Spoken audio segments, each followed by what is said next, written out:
కూడుకున్నటువంటి ఆ వ్యవహారంలో మరి సొంత డబ్బుల్ని మరి ఉపాధ్యాయుల్ని ఆ బైండ్ల కోసం సొంత డబ్బుల్ని వెచ్చించి ఇలాగా మరి మండల విద్యాశాఖ అధికారి మరి ప్రోత్సహించడం, ఖచ్చితంగా పెట్టండి, అలా ఉంటేనే సంతకాలు పెడతాను, లేకపోతే ఇన్స్పెక్షన్ చేయను అనేది మనం దీన్ని డిమాండ్గా పెట్టాం. ఆ యొక్క వైఖరిని వెనక్కి తీసుకోవాలని ఈ సందర్భంగా మనం డిమాండ్ పెట్టాం. పలు సందర్భాల్లో ఉపాధ్యాయులను ఉద్దేశించి విపరీత పదజాలంతో దూషిస్తున్నారు. ఉపాధ్యాయులు మనోవేదకు గురవుతున్నారు. పాఠశాలలో రోలు తగ్గడానికి కారణం నీ పనితీరే. ఇది చాలా స్కూల్లో మరి ఎంఈఓ గారు అన్న సందర్భాలు ఉన్నాయి. దీన్ని కూడా ఆ వ్యవహార శైలి మంచిది కాదని మరి ఎంఈఓ గారికి చెప్పాం. అదే ఆఫీస్ అకౌంట్ విధులు ఏంటి, అకౌంటెంట్ ఉన్నాడు, ఏ ఒక్క రోజు ఏ ఒక్క పాఠశాలకి వచ్చి ఆ అకౌంట్ నిర్వహణకు సంబంధించి ఏ ఒక్క సూచనలు ఎప్పుడు కూడా చేయలేదు. దానికి సంబంధించి ఆయన యొక్క విధుల్ని తెలపమని మనం రాతపూర్వకంగా అడిగాం. స్టడీ లీవ్లో ఉన్న ఉపాధ్యాయులకు మన జిల్లాల్లో ఇతర మండలంలో ఇంక్రిమెంట్ మంజూరు చేశారు, మన మండలంలో మాత్రం మంజూరు కాలేదు. దీన్ని వివరణ కోరాం. ఎంటీఎస్ ఉపాధ్యాయులు సిఎల్ విషయం మీద స్పష్టత, అంటే మీకు ఈ రెగ్యులర్ ఉపాధ్యాయులతో మీకు సిఎల్ అనేవి లేవు అనేది చాలా సందర్భంలో చెప్పారు. దాని మీద వివరణ కోరడం జరిగింది. ఒకరు లేదా ఇద్దరు ఉపాధ్యాయులు పనిచేస్తున్న ప్రాథమిక పాఠశాలలో బహుళ తరగతి బోధన చేస్తున్నారు, మనకి మల్టీ క్లాసెస్, అయినా కానీ ప్రతి పీరియడ్కి ప్రణాళిక రాయమంటున్నారు. ఇది మాత్రం కష్టసాధ్యం, ఇది సరైన విధానం కాదని దీన్ని చెప్పడం జరిగింది. ఎల్హెచ్ యూహెచ్ విషయంలో మొన్న జరిగినటువంటి పెద్ద తతంగం, మరి ఆ రోజు 4 సందర్భాల్లో మాటలు మార్చారు. ఒక సందర్భంలో మనం మధ్యాహ్నం ఫోన్ చేసినప్పుడేమో 220 పని దినాలకు ఎఫెక్ట్ కాకుండా సీఎల్ తీసుకోమని మనకు చెప్పడం జరిగింది. మళ్ళీ 3:30కు ఫోన్ చేసి అసలే ఎల్హెచ్ అనేది తీసుకోవడానికి అవకాశం లేదని చెప్పారు. ఎక్కడికి వచ్చిన దాకుండి లెటర్లు తీసుకున్నారు. లెటర్లు తీసుకుని కాన్ఫరెన్స్ కాల్లో, అంటే ఒక ఎల్హెచ్ మంజూరు చేయడానికి ఎంతటి తతంగం అవసరం అనేది మనం ఇక్కడ ప్రశ్నించాలి. పైగా లెటర్లు ఇచ్చిన వాళ్ళకి ఏమైనా ఎల్హెచ్ మంజూరు చేశారా? ఇంటికి వెళ్ళిపోయిన తర్వాత మళ్ళీ పర్సనల్గా ఫోన్ చేసి మళ్ళీ లెటర్లన్నీ కూడా మొత్తం విత్డ్రా చేసుకునే విధంగా మరి మేడం గారు ప్రయత్నం చేశారు. ఇది సరైన విధానం కాదని చెప్పాం. ఆఫీస్లో ఇన్వర్డ్ అవుట్వర్డ్ రిజిస్టర్ ఏర్పాటు చేయాలని చెప్పాము.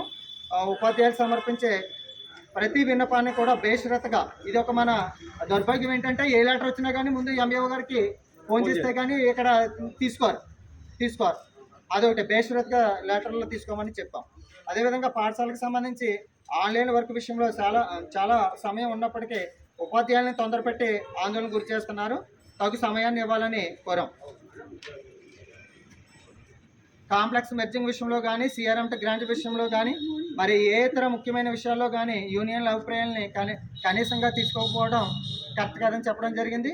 Maternity leave, child care leave విషయంలో మీరు విధించే ఆంక్షలు ఆపాలని చెప్పడం జరిగింది. అంటే మనం ఏ లీవ్ పెట్టడానికి వచ్చినా కానీ మనకి అనుకూలమైన మన యొక్క సమస్య, మన యొక్క ప్రాబ్లం బట్టి ఆ లెటర్ ఫార్మేషన్తో మనం ఇక్కడ కవరింగ్ లెటర్ రాసిన ఇక్కడ వస్తున్నాం.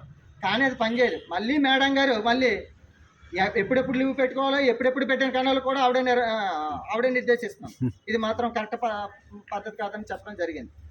అదేవిధంగా పరీక్షా పేపర్స్ పంపిణీ కొరకు పాఠశాల రిపోర్టు తీసుకుంటూ మరియు వివిధ రకాల మెటీరియల్స్ పాఠశాలకి చేర్చడంలో సిఆర్ఎంటీలను వినియోగించాలని చెప్పడం జరిగింది. సిసిఏ రూల్స్ని అనుసరించి ప్రతి 3 నెలలకి ఒకసారి సంఘాల కోఆర్డినేషన్ మీటింగ్ ఏర్పాటు చేసి చర్చించాలని చెప్పడం జరిగింది. ఉపాధ్యాయులకు వెసులుబాటు ఉన్నటువంటి ట్యూషన్ ఫీజు విషయంలో దరఖాస్తులను స్వీకరించాలని చెప్పడం జరిగింది.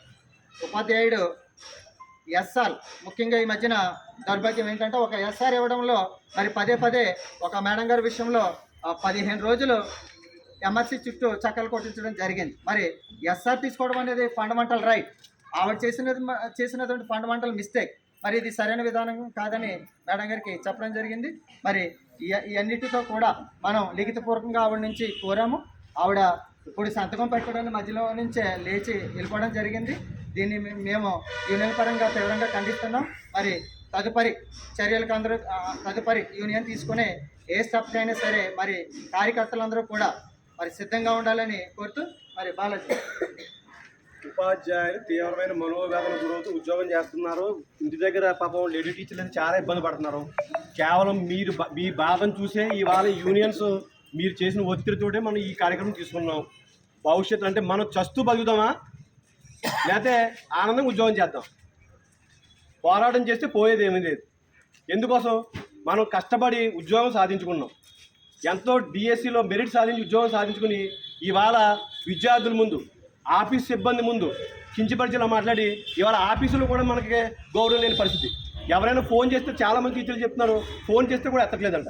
అంటే ఇంత దౌర్భాగ్య పరిస్థితుల్లో మనం భారతదేశంలో ఉన్నామా అయితే ఎక్కడ ఉన్నా మీరు ఆలోచించుకోండి. అంత పరిస్థితి మీరు ఏదో అయిపోతుంది. మనం టైంకి వెళ్తున్నాం, మన సాయశక్తుల విద్యార్థుల కోసం కృషి చేస్తున్నాం. ఎల్లకాలం ఇదే విధానం వద్దు. మన ఈ రోజు ఇక్కడ వచ్చిన ఉపాధ్యాయులు ఎవరికి అన్యాయం జరిగినా ప్రతి ఒక్కళ్ళు వాలాలి. చూడండి, ఒక కాకి దెబ్బతలితే 100 కాకులు వస్తాయి. నాది కాదని అనుకోవద్దు. ఇవాళ ఇక్కడికి వచ్చిన వాళ్ళందరికీ కూడా ఉద్యమాభినందనలు తెలియజేస్తున్నాం. మీ యొక్క ధైర్యానికి పాదాభివందనం చేస్తున్నాం. ఎందుకంటే ఇన్ని సంవత్సరాలు 6 సంవత్సరాలు మేము చాలా నిస్సాయ స్థితిలో అలాగ పోరాడుతూ ఇవాళకి మహిళా ఉపాధ్యాయులు మా కళ్ళ ముందు ఏడ్చినా కూడా మేము అడగలేకపోయాం. తరల డబ్బులు వచ్చినాయి అని తెలిసి కూడా మేము అడగలేకపోయాం. ఏదో చూసి చూడట్టు సరే ఉపాధ్యాయులు తీరు అలా ఉంది చెప్పడానికి. యూనియన్ నాయకులు చెప్తే బాబా ఏమైపోద్దో అని మీరు భయపడుతున్నారు. మీరు చెప్పినప్పుడు ఒక మనిషి నిలబడినప్పుడు మేము ఎంతవరకు ఎదురుకెళ్తాం? మీరు కూడా నిలబడాలి కదా. ఇప్పటికైనా మారండి. ఏ ఉపాధ్యాయుడికి అన్యాయం జరిగినా అందరూ కలిసి బయటికి రావాల్సిందే. ఇవాళ ఇంతమంది ఉపాధ్యాయులు రోడ్డు ఎక్కి వచ్చిన తర్వాత దానికి మనం చివరిలో కనుక్కొని చెప్తాం అనుకున్నాం. ఈ లెటర్ కూడా పక్కన పెట్టేద్దాం అనుకున్నాం. ఈ లెటర్ పక్కన పెట్టేయండి. ఇక్కడి నుంచి ఉపాధ్యాయులతో స్నేహపూర్వకంగా లాస్ట్లో పాయింట్ కూడా పెట్టాం. అలా ఆనందంగా ఆహ్లాదంగా పనిచేయడానికి అవకాశం ఇవ్వండి.